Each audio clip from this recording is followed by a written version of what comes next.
तो पुण्यात्माओं सौभाग्य आपका ये परिवर्तन होगा ये सच्चाई के आधार से। पहले तो हम डरा रखे थे नकलिया ने, नो नहीं करोगे तो न्यू हो जाएगा, फलान हो जाएगा, खाक हो जाएगा।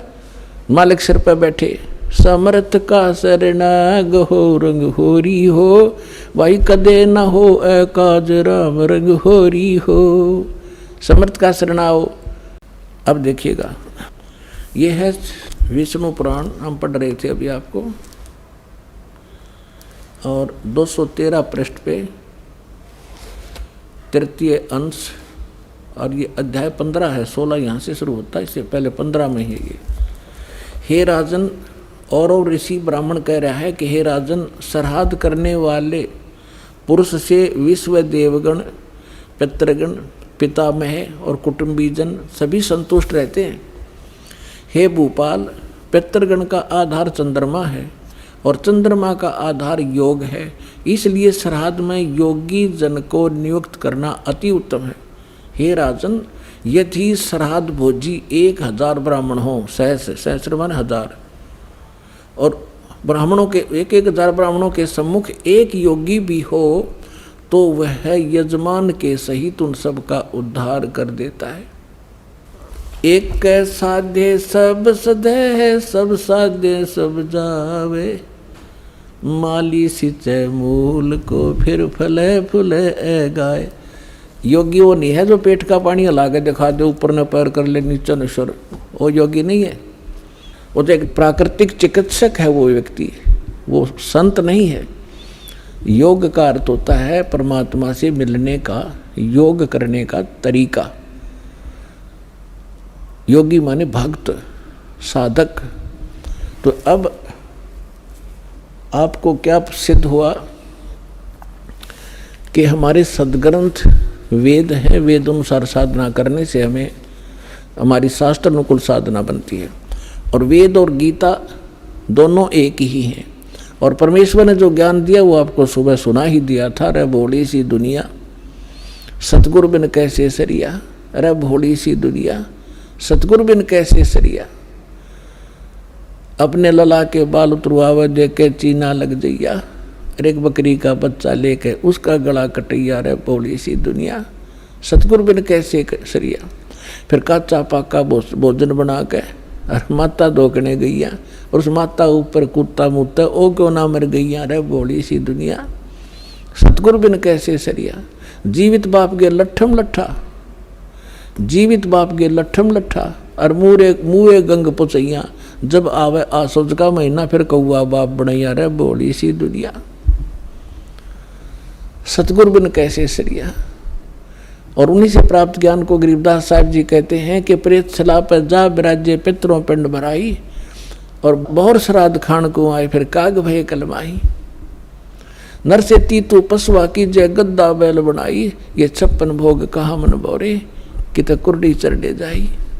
फिर क्या बताते हैं, जय सतगुरु की संगत करते ये सकल कर्म कट जाई, अमरपुरी पर आसन होते जहां धूप ना छाई। यदि तुम सतगुरु की शरण में आ जाते, ये सारे फंड छूट जाते, ना श्राद्ध निकालने, ना पितर बनना, ना भूत बनना, और सतलोक चले जाते।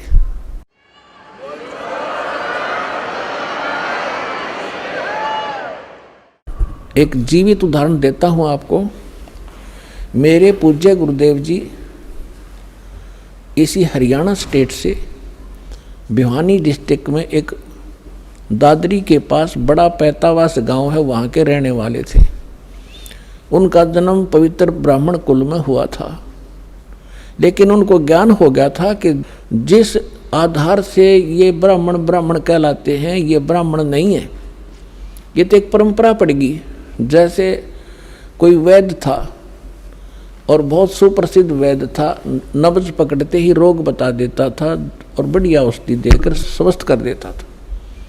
तो उस वैद्य के वंशजों को आने वाले समय में वैद्य कहने लग गए सारे, कृपाराम वैद्य, बलवान सिंह वैद्य, फलाना वैद्य। और वो वैद्य है केवल सरनेम बन गया उनका, वो वैद्य नहीं है। उस वैद्य के वंशज होने के कारण वैद्य नाम से प्रसिद्ध हो गए वह, और जानते नहीं पेट के दर्द की दवाई फिर खाक वैद्य है वो। इसी प्रकार जो ब्राह्मण हैं वर्तमान के, जिनको हम ब्राह्मण कहने लाएंगे, ब्राह्मण, तो उस कुल में हमारे पूज्य गुरुदेव जी का जन्म हुआ। और उनको जब ज्ञान हुआ, जब पता चला कि ये तो केवल ब्राह्मण है, पंडित नहीं है। पंडित सोए जो पिंड की जाने। मेरे दादा गुरु जी थे, वो दिल्ली के अंदर छावला गांव के जाट थे, किसान। और वो हमारे जो दादा गुरु जी के जो गुरु जी थे, जो जिनके वो संपर्क में आए, उन्होंने उनको काशी विद्यापीठ में पढ़ा दिया, उस किसान के लड़के को। और फिर वो 4 विषय के आचार्य बन गए। उनको पंडित चिदानंद नाम से जाना जाता रहा। आज भी उनका खरखोदा के पास में, जिला सोनीपत हरियाणा में, एक गोपालपुर छोटा सा गांव है, उसमें उनका आश्रम है, हमारे दादा गुरु जी का। उस पर बोर्ड लगा हुआ है, पंडित चिदानंद आश्रम। वो जाट होकर पंडित को आए, और हमारे गुरुदेव जी ब्राह्मण थे। बोले नहीं, हम ब्राह्मण नहीं, हम संत हैं। तो कहने का भाव ये है कि मेरे पूज्य गुरुदेव जी जब 15-16 वर्ष की आयु के थे, खेतों में पशु चरा रहे थे। पहले यही काम करते थे, गौएं चराते थे अपने अपने। इनके ज़मीन भी थी, खेती भी करते थे। और हमारे जो दादा गुरु जी थे, उनके संपर्क में आ गए। इनको प्रेरणा हुई। इन्होंने सोचा कि यदि मैं घर से निकलूँगा वैसे, तो पीछे पीछे घर वाले भाग लेंगे, ये फेर लाओगे पकड़ के। उन्होंने ऐसी सूझबूझ की। पहले वन बहुत होते थे, जंगल होते थे बड़े बड़े। इन्होंने क्या किया, एक दिन 2 कपड़े ले गए अपने, 2 ड्रेस, एक पहन गए, एक और ले गए। और शाम के समय जब पशुओं को लेकर चलने का समय हुआ, अपने साथी दूसरे ग्वालों से कहा कि आप चलो, मैं आ रहा हूँ, एक बार फ्रेश होया हूँ। जंगल में घुस गए और वो अपने पशु लेकर घर न आ गए। उन्होंने क्या किया, जंगल में जाके दिन में वो देख आए थे सारा साजबाद। एक पशु खा रखा था किसी हिंसक पशु ने, किसी शेर ने या भेड़िए ने, कोई बकरा बुकरा खा रखा था। उसकी अस्थि पड़ी थी।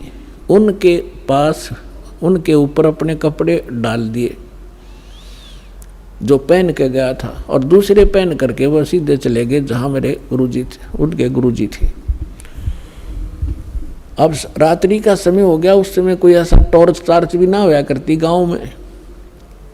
लगभग 100-125 वर्ष पहले की बात है। कुछ देर इंतजार की भाई। वो उनका नाम था हरद्वारी, बचपन का। तो घर वालों ने पूछा, और दूसरे साथियों जो उनके साथ गए थे ग्वाले, कि भाई हरद्वारी नहीं आया। उन्होंने कहा कि वो आता ही होगा, वो फ्रेश होने चला गया था थोड़ा सा अंदर। काफ़ी देर इंतजार करके घर वालों ने चिंता बन गई, भाई कोई हिंसक पशु रहते हैं यहाँ पर जंगल में, और बालक को कहीं हानि ना पहुँचा दी हो। 10-15 व्यक्ति चले साथ में ग्वालों को लेकर के, जिनने देखा था इधर गया था अंधेरे में। उसमें ऐसी टॉर्च टार्च भी ना थी, एक दीपक सा जला रखा था, लालटेन दे रखी थी, थोड़ा थोड़ा टिमटिमाता सा प्रकाश था। ढूंढते ढूंढते, खोजते खोजते अंदर गए, देखा तो वहाँ कपड़े पड़े, अस्थि पड़ी। एकदम अंधे हो गए। कहने लगे भाई बच्चा तो खा लिया। ओहो, तो ये पड़ा भाई। फटाफट उसको उठाया, कपड़ों में बांधा, लाकर थी बनाकर सुबेरे सुबेरे फूंक दिया।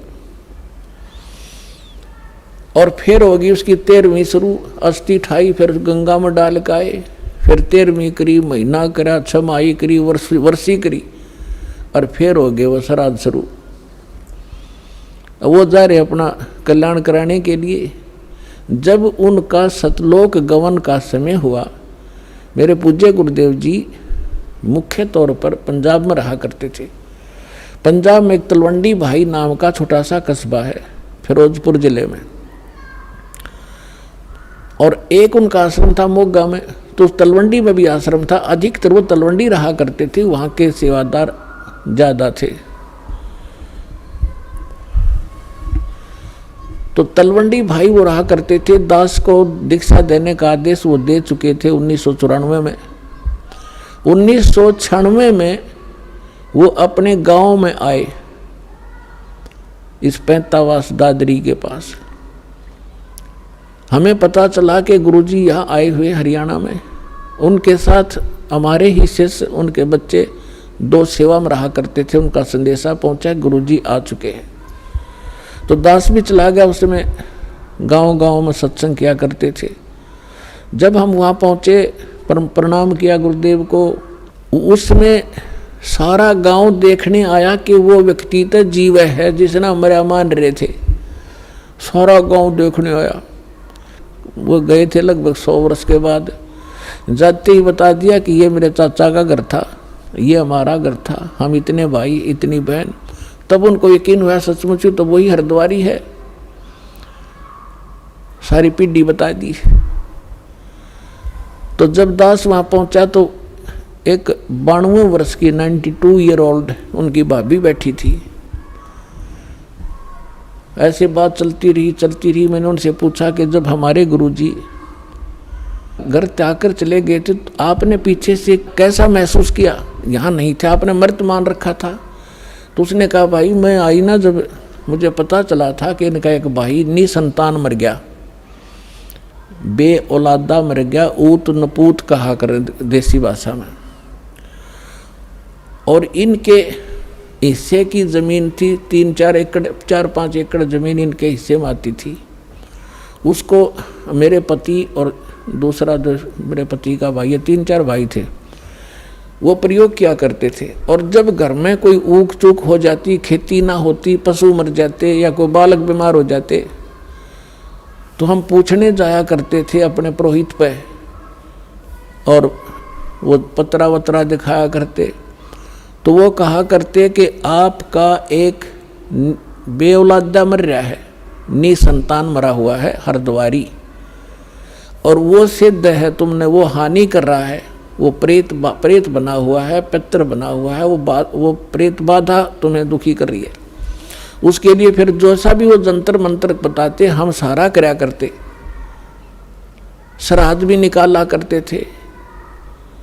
तो फिर मैंने उनसे कहा माता जी, गीता जी में लिखा है 9वें अध्याय के 25वें श्लोक में कि भूत पूजनीय भूत बनेंगे और पितर पूजनीय पितर बनेंगे, देवताओं के पुजारी देवताओं के प्राप्त होंगे, मेरी भक्ति करने वाला मुझे प्राप्त होगा। तो ये तो गलत साधन आपके सामने देख लो, ये तो जनता का कल्याण करने लाग रहे और आप इसका कल्याण के लिए ठगे जा रहे थे। नो बोली भाई बात तो सच्ची है। मैं बोला जी अब तो त्याग दो इन बकवादों को, इन श्राद्धों को। नो बोली ना भाई, नो को कर छोड़ दिया तो पुरानी लाग है, वहाँ बाढ़ में जाए पुरानी लाग है। अरे इतना प्रत्यक्ष देख रहे हो आप फिर भी नहीं मान रहे, तेरा गजब हो। तो पुण्यात्माओं सौभाग्य आपका, ये परिवर्तन होगा ये सच्चाई के आधार से।